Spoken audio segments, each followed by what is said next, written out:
Hey heridas que no sangran, pero te consumen por dentro. Hey enfermedades que no aparecen en ningún análisis, pero te roban el sueño, la energía y las ganas de viva. Y lo más aterrador de todo es que muchas veces ni siquiera sabes que te está pasando.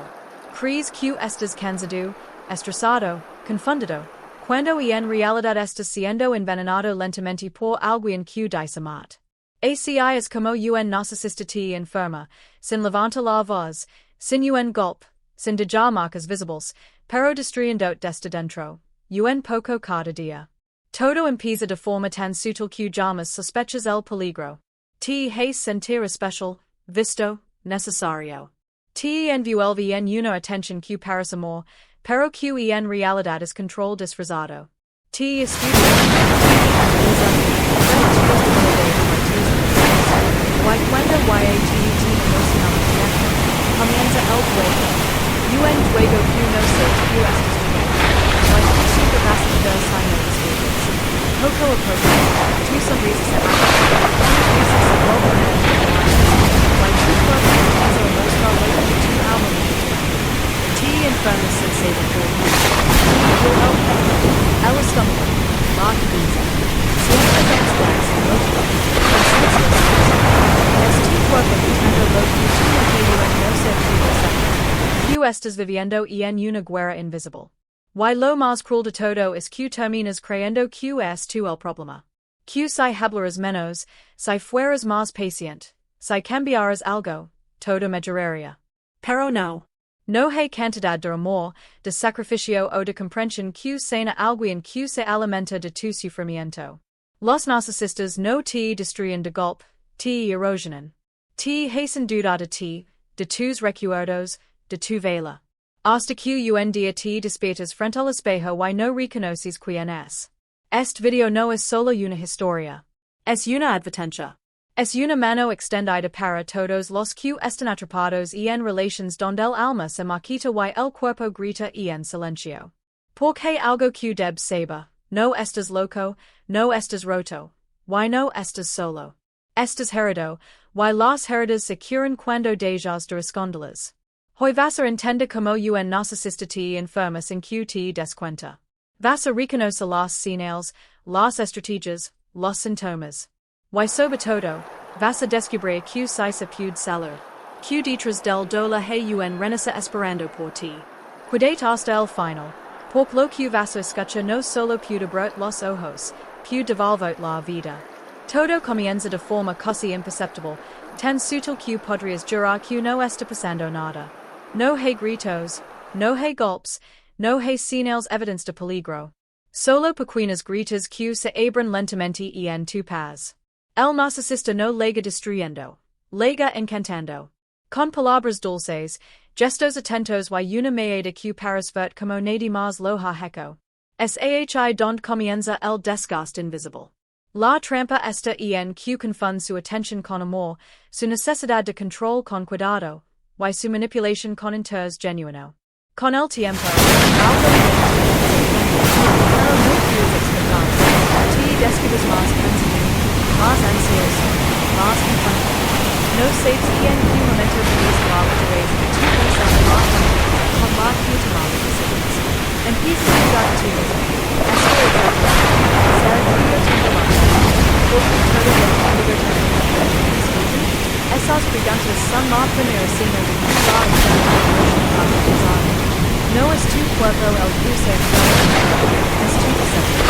Like cuando la mente enferma, todo lo dices. El narcisista siempre vives como quien lanza similas al viento, sabiendo que alguna germinara en tu inseguridad. Un comentario aquí. Una mirada de desprecio a la, una broma que no suena tan inocente cuando la piensas de nuevo. Su juego es silencioso, pero efectivo. Te desgasta sin que lo notes. No te rompe de golpe, te erosiona poco a poco. Cada manipulación parece pequeña, cada mentira parece excusable, cada culpa que te lanzan parece razonable. Hasta que un día te das cuenta de que caminas con cuidado, como si cada paso pudiera causar una tormenta. Ese es el principio invisible del desgaste, cuando tu alma comienza a cansarse antes que tu cuerpo. Cuando tu intuition grita que algo no está bien, pero el miedo y la confusión la hacen calar. Es el inicio de una enfermedad emocional que no deja marcas en la piel, pero que corro los cimientos de tu seguridad. Lo peor de todo es que al principio, tu sigues creyendo que eso es amor. Que esto lo tiene un propósito. Yahi, justo en ese engano, es donde comienza la verdadera pérdida, la de ti mismo. El cuerpo tiene una sabiduría que la mente intenta negar. Cuando el alma cala por demasiado tiempo, cuando tragas lágrimas, cuando finges que todo está bien, el cuerpo empieza a gritar lo que no te atreves a decir. Es un lenguaje silencioso, pero imposible de ignorar. De pronto, te cuesta dormir. Te despiertas en mitad de la noche con el corazón acelerado, sin entender por qué. Tienes dolores de cabeza que ningún analgésico calma, una tensión en el pecho que parece no soltar nunca, o una sensación constante de cansancio, incluso cuando no has hecho nada físico. Es tu cuerpo hablando, suplicando por atención. Lo que sucede con un narcisista es que tu mente vive en alerta permanente. Cada conversación puede convertir en cada gesto nunca sabes cuando llegará la próxima crítica o el próximo momento que disposado. Esta vida es continua se convierte en una lenta que afecta todo tu sistema. Tu cuerpo empieza a vivir como tu respiración tu espalda se tensa, tu estómago se cierra. Es el precio de vida donde el amor se confronta con el miedo. El alma gaga el no forzado, pero el cuerpo no consiste en entonces se convierte en pasajero. Ansiedad, insomnio, fatiga, queda del cabello, palpitaciones. No son simples síntomas, son gritos internos. Cada uno de los te está diciendo, no estás en paz. No estás donde deberías estar. Aunque la mente intente justifica, racionaliza o minimiza, el cuerpo no miente. Lega entiende es lenguaje es un acto de amor propio. Es reconoce que la enfermedad emocional no siempre se cura con medicinas, sino con decisions. Que a veces el remedio no está en una pastilla, sino en poner distancia. El cuerpo empieza a sanar cuando dejas de cargar lo que el alma no puede sostener. Cuando por fin escuchas lo que tanto tiempo calaste. Ese es el comienzo de una transformación profunda, la de entender que el bienestar no es ausencia de síntomas, sino presencia de paz. Por cuando el cuerpo se calma, es señal de que el alma por fin fue escuchada. El gaslighting emocional es una de las formas más sutiles y devastadoras de abuso. No te golpea, no grita, no deja mortens en la piel. Lo que hace es mucho más profundo, te roba la certeza de tu propia mente. Comienza cuando la otra persona niega lo que tú has visto, escuchado o sentido. Eso nunca pasó, estás exagerando, tienes una imaginación muy activa. Poco a poco, esas frases se vuelven parte del paisaje de tu vida, y sin dar cuenta, comienzas a dudar de ti mismo. Dejas de confiar en tu memoria, y en tus emociones, y en tu intuición. Es como poder el mapa interno que siempre te guiaba, hasta que un día te das cuenta de que estás completamente perdido dentro de ti. El gaslighting no solo confunde, también aísla. Por cuando intentas explicar a otros lo que está pasando, no encuentras las palabras correctas. Todo suena pequeño comparado con el peso que no es YACI, la manipulación se vuelve un narcisista. El narcisista logra lo que puede. Unity más entiende. La que tú empiezas a ver que el problema es tú. Empieza a header code en full clip. Justifica lo que es es un circular sin sala y con el Y2T sientes poco el acto solo quiero ayudar. Te estás poniendo muy sensible. Te lo digo por tu bien. Y2, en tu deseo de mantener la paz, terminas traicionando tu propia percepción. Tu mente se cansa de lucha entre lo que siente y lo que te dicen que deberías sentir. Esa confusión constante es lo que más te desgasta, porque poco a poco vas perdiendo el sentido de quién es. El gaslighting es como una niebla emocional, no destruye de golpe, pero te impide ver el camino. Solo cuando decides creer en ti de nuevo. Cuando te atreves a confiar en tu memoria, en tu voz y en tu verdad, la niebla comienza a disipar. Recuperarte eso es volver a ti mismo. Es entender que nunca estabas loco, solo estabas siendo manipulado. Y esa revelación, aunque dolorosa, es el prima paso hacia tu libertad. Hay un momento en que dejas de reconocer, pero no sabes exactamente cuándo ocurrió. Miras una foto antigua y te sorprende la luz en tus ojos, la forma en que sonreías en miedo, la espontaneidad con la que vivías. Esa version de ti pares tan lejana que casi yo recordarla. Esa es la desconexión del yo auténtico, el preciso silencioso por el que te vas perdiendo en la relación con un narcisista, hasta convertirte en una sombra de lo que eres. No sucede de un día para otro. Es gradual, casi imperceptible. Y se disfraza de amor, de compromiso o de ser una media persona. El narcisista no te pide directamente que cambies, te moldea con pequeñas insinuations. Te dice que es demasiado sensible, que hablas demasiado, que deberías vestirte de cierta manera o comportarte distinto para evitar problemas. Y tú, en tu deseo de mantener la armonía, comienzas a ceder. Calas tus opinions, modificas tus gustos, adaptas tu esencia para encajar en un molde que no es el tuyo. Lo haces por crees que tu alegría y tu autenticidad.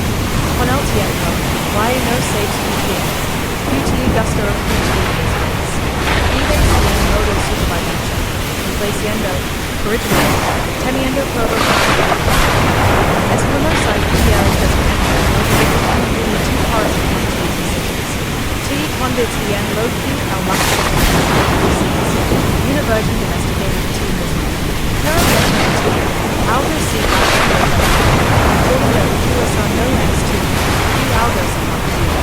Esta desconexión es el daño más profundo porque no se ve. Puede seguir funcionando, trabajando, cuidando de otros, pero por dentro estás vacío. No sientes inspiración en el propósito, solo cansancio. Y sin embargo, es vacío también puede ser el principio del déspota. Porque llega un momento en que el alma no tolera más la falsedad, y empieza a reclamar su lugar. Recupera el yo auténtico no es regresar al pasado, sino reconstruir desde la verdad. Es mirar al espejo y prometer que nunca más vas a reducir para que alguien más se sienta grande. Es volver a ti con ternura, con paciencia y con amor propio. Porque al final, reencontrar contigo mismo es la mejor victoria sobre cualquier forma de manipulación. Llega un punto en la relación con un narcisista en el que empiezas a creer que el problema es tú. Todo lo que haces parece incorrecto, todo lo que dices genera un conflicto, y cada intento de defender termina en una conversación donde te hacen sentir exagerado, inestable o emocionalmente débil. Así nace el síndrome del yo estoy loco. No es una locura real, sino una sensación inducida, cuidadosamente construida a través de manipulación constante, gaslighting y desgaste emocional. Es la pérdida progresiva de tu confianza en ti mismo, hasta que no sabes si lo que sientes tiene sentido o si tus reacciones son realmente válidas. El narcisista domina este juego con precisión. Sabe cómo da un paso hacia adelante y dos hacia atrás. Primero te hiere, luego te consuela. Primero te acusa, luego te dice que te ama. Te mantiene en un viven emotional que confunde tu mente y paraliza tu intuición. Empiezas a creer que tal vez es demasiado sensible, que tal vez si exageras, que si tan solo fueras más paciente o más comprensivo, las cosas mejorarían. Pero no mejoran.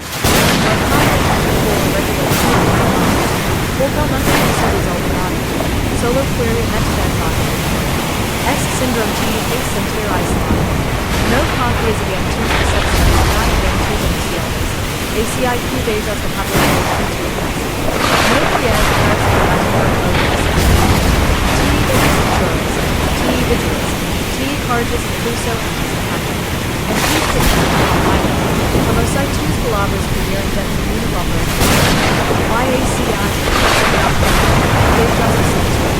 Pero lo más cruel del síndrome del yo estoy loco es qt roba la claridad.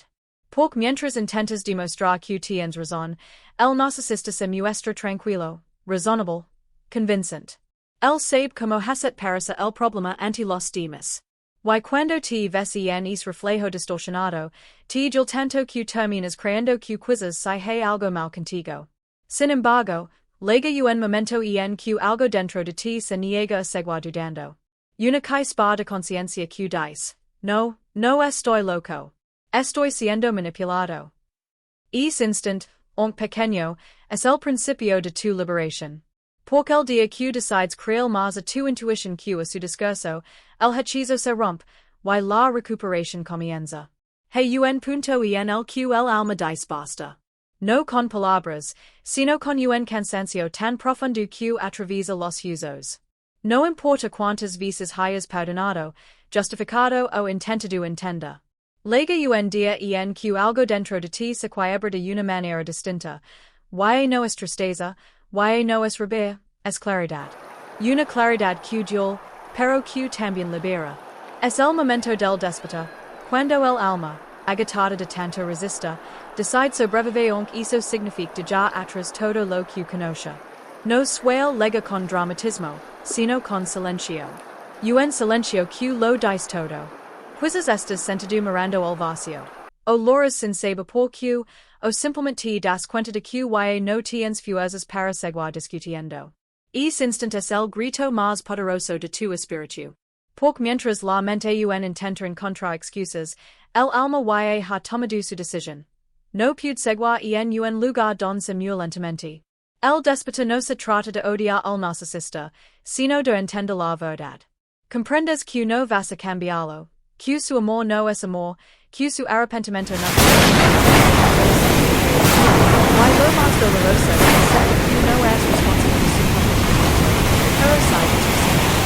Es en ese momento donde tu poder, el mismo que se había sentado por poco se da cuenta. Este despertar no es una victoria. Es el inicio de una aventura. Una vibes de es cuando te miras al espejo y ves algo apparente. Pero también algo incluye tu esperanza. Te das cuenta de tu cuerpo, tu mente, tu corazón está viviendo la durante y a horrifying procesos escuchando. El alma no soporta lo que la mente justifica. Y cuando esa verdad te alcanza, no puedes volver atrás. No puedes seguir mintiendo. No puedes seguir llamando amor a lo que te destruye. Ese es el momento en que el alma despierta, cuando entiende que la paz no se ruega, se elige. Y el elegir, sin gritos ni venganzas, simplemente das el paso más valiente de todos, empieza de nuevo. El cuerpo tiene una memoria más sabia que la mente. Guarda cada lágrima contenida, cada palabra que no dijiste, cada noche insomnio en la que tu corazón pide descanso.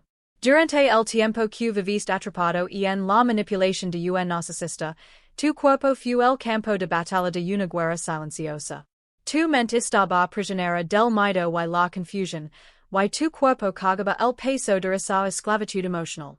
Pero llega un momento en que, al liberar la mente, el cuerpo comienza a sanar, como si ambos hubieran estado esperando es permiso desde años.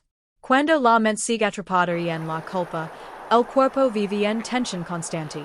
Tus hombros se endurecen, tu respiración se vuelve corta, tu estómago se cierra. Es el reflejo físico de un alma que camina con miedo. Sin embargo, cuando tomas la decisión de romper con el ciclo, algo profundo cambia. Es como si el cuerpo exhalara por primera vez en mucho tiempo. El insomnio se disipa poco a poco, el apetito vuelve, la energía se renueva. Porque el cuerpo no solo sana con descanso o medicinas, sana con verdad. La mente que se libera empieza a mirar el pardus sin cadenas. Y no busca entender por qué el narcisista hizo lo que hizo, y se culpa por no haberlo visto antes. Simplemente acepta, aprende y suelta. Es acto de soltar es medicina pura. Es permite que la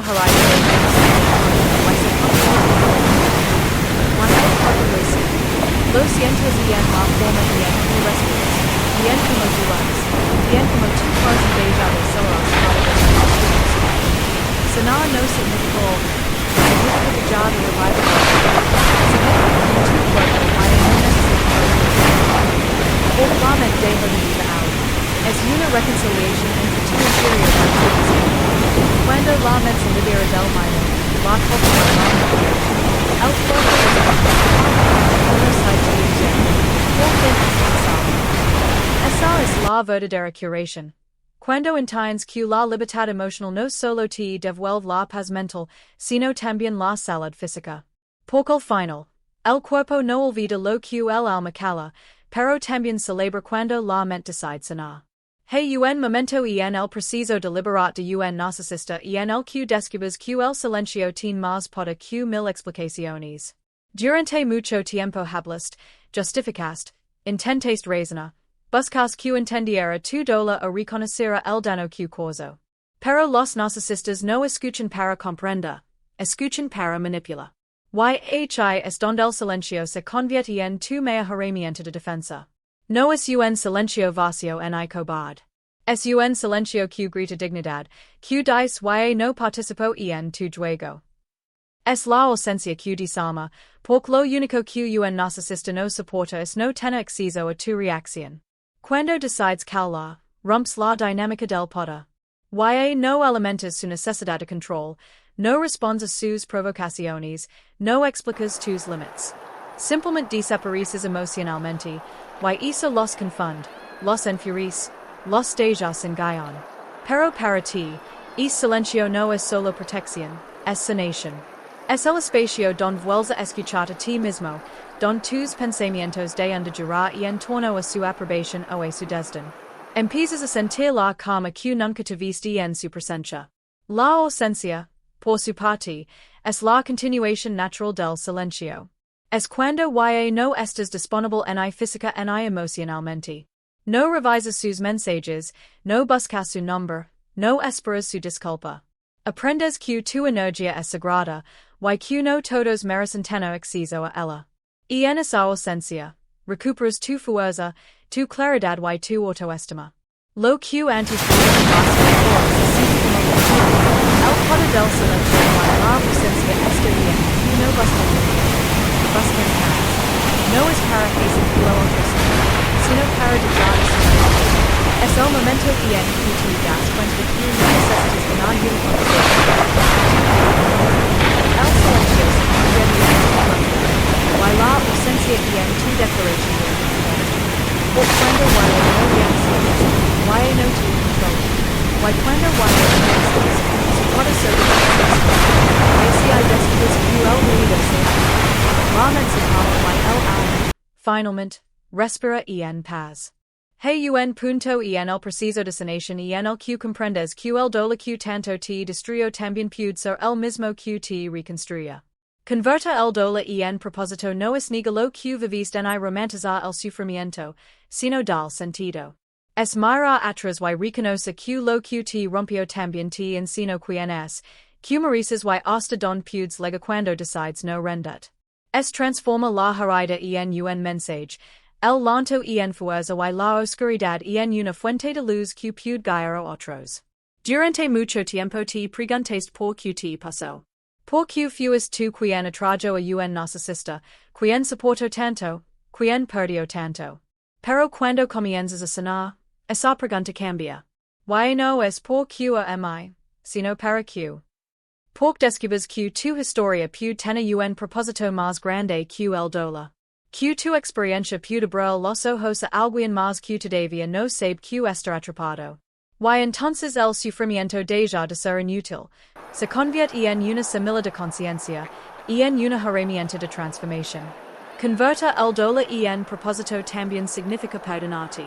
No por haber amado, sino por haber colado, por haber permanecido don mereces Es perdón es un acto de compasión hacia ti mismo, el reconocimiento de que hiciste lo mejor que pudiste con la información y la fuerza que tenías en ese momento. Cuando logras eso, el dolor no te controla. Lo usas como motor. Muchos de los más fuertes no nacen de la felicidad, sino del fuego. Aprendes empatía, aprendes límites, aprendes a amar de una manera más consciente.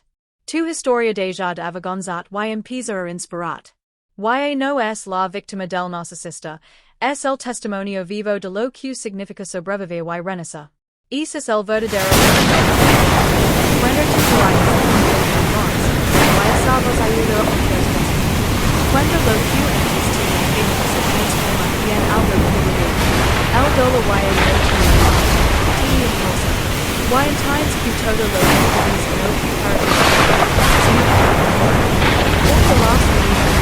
que es la version más cruenta, más severa y más libertad. La libertad no le dijo en regalo en hay comunidades como esperanza. No es el día que lo sino el día que tú decides mejor. La libertad no se significa no depende que el otro cambie, sino de que tú cambies tu relación contigo mismo. Se construye con pasos pequeños, con decisions firmes, con límites claros. Es un preciso que requiere coraje, paciencia y mucha fe que tu vida puede ser diferente. Es entender que la paz no se negocia y que ningún amor verdadero exige tu sumisión y tu silencio. Durante mucho tiempo esperaste que el entendiera, que valorara lo que diste, que se diera cuenta del daño que causó. Pero la libertad comienza cuando su validación deja de ser necesaria. Cuando te miras al espejo y no buscas su aprobación en tu reflejo. Cuando empiezas a sanar no para demostrar nada a nadie, sino porque te lo mereces. La libertad emocional no es gritar y no te necesito, sino vive de una manera que lo demuestra. Construir la libertad implica reconstruir. Volver a aprender quién es, que te gusta, que te da paz. Implica volver a confiar en tus decisions, recuperar tus sueños, rodear de personas que te suman en lugar de restart. Es levantar cada día sabiendo que tu vela no depende del amor de nadie más. Y aunque el camino se largo y a veces solitario, cada paso es una victoria. Por cada distancia que tomas del dolor es una forma de amor propio. La libertad también se sostiene con disciplina. Con la decisión diaria de no volver al lugar donde pediste tu voz. De no responder a las provocaciones, de no abrir puertas que cerraste. Se construye con actos, no con promesas. Con la fortaleza de mantener fiel a ti, incluso cuando la nostalgia o el miedo quieren arrastrar hacia atrás. Y llega un momento en que lo sientes, respiras distinto, duermes tranquilo, sonríes sin motivo. Esa es la señal de que lo lograste. La libertad se convierte en tu nueva forma de vida. No se trata solo de estar lejos del narcisista, sino de estar cuando después tu ver, times que nunca más tendrás que sufrir amor en el respeto, o y aprendes about todo tu mismo. Y es como un narcisista enferma, sin que te despertar. No lega tu vida de golpe, lega envolver más que yo das frente que no dices, que tu cuerpo está cansado.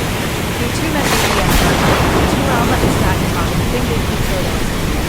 Es una enfermedad emocional que no se puede por el veneno no inferior, sino de las mentiras que hasta crit, de la culpa que cargas sin merecerla, del silencio que te impusiste para no poder un amor que te estaba costando la salud. Pero lo más poderoso de esta historia es que hay una cura. La cura empieza el día que eliges mirar sin miedo. El día que dejas de buscar respuestas en quien te hiria y comienzas a buscarlas en ti. El día que entiendes que la sanación no lega de la persona que te rompió, sino de la que decides convertir después de rompit. Ese es el verdadero milagro. Cuando usas el dolor como semilla, cuando usas el silencio como refugio y cuando usas la ausencia para reconstruir tu presencia. El narcisista no soporta tu recuperación, por cada paso que das hacia tu libertad es una pérdida de poder para él. Por eso tu sanación es tu venganza más elegante. No necesitas demostrar nada, no necesitas ganar ninguna discusión. Tu bienestar, tu calma y tu sonrisa nueva son pruebas suficientes de que sobreviviste al infierno y saliste con luz. Y si, puede que sigas sintiendo miedo, puede que a veces la nostalgia te haga dudar, pero recuerda algo. La persona que un día creo que estaba loca por sentir demasiado, hoy está despertando. Y despertar no es solo para sobrevivir, es para vivir de verdad. Para construir una vida donde tu cuerpo y no tiembla, donde tu mente esté en paz y donde tu alma vuelva a confiar en el amor, Pero esta vez en el amor correcto, el tuyo. Así es como se rompe el ciclo. No cuando los cambian, sino cuando tú decides no seguir repitiendo la historia. Cuando aprendes que la libertad no se ruega, se construye. Que la paz no se busca afuera, sino adentro. Y que el amor más puro no llega cuando alguien te elige, sino cuando tú finalmente te eliges a ti mismo. Porque justo en ese momento, el poder del narcisista se disuelve, y tú,